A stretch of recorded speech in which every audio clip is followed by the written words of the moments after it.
Voici la seconde vidéo du chapitre Soustraction de relatifs du programme de 5e. Nous allons voir dans cette vidéo comment calculer la distance entre deux nombres. Voici un axe gradué, je ne vous ai pas donné les graduations pour l'instant. Chaque graduation correspond à une seule unité. Je vous demande de compter sur l'axe gradué pour me dire quelle est la distance entre le point A et le point B. Normalement, si vous avez bien compté, vous devez compter 5 unités. 1, 2, 3, 4, 5.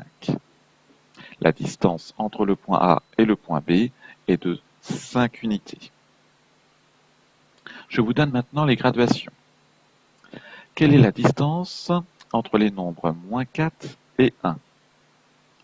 En fait, c'est exactement la même chose, car l'abscisse du point A est moins 4, l'abscisse du point B est 1, donc la distance entre moins 4 et 1 est de 5 unités.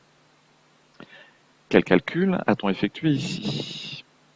On a effectué une soustraction. Vous pouvez revoir bien sûr la première vidéo sur la soustraction de nombres relatifs.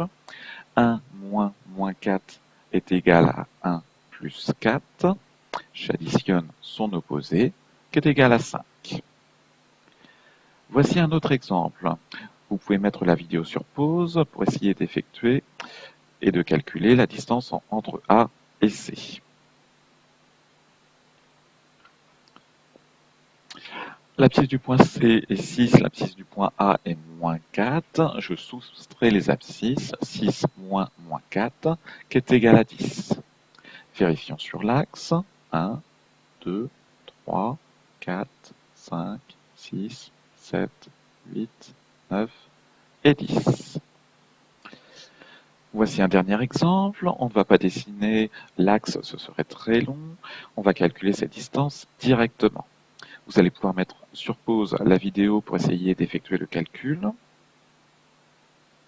Calculons la distance entre moins 21 et moins 35.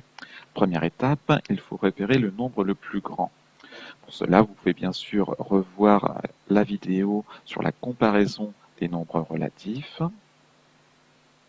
Le nombre le plus grand est moins 21. Je soustrais, j'obtiens le calcul suivant, moins 21 moins 35. J'additionne son opposé, j'obtiens moins 21 plus 35, qui est égal à 14. Je retiens les deux phrases suivantes. Pour calculer la distance entre deux points ou entre deux nombres, je calcule la différence entre le plus grand et le plus petit. La distance entre deux nombres est toujours positive. On ferait exactement les mêmes calculs pour chercher un écart entre deux nombres.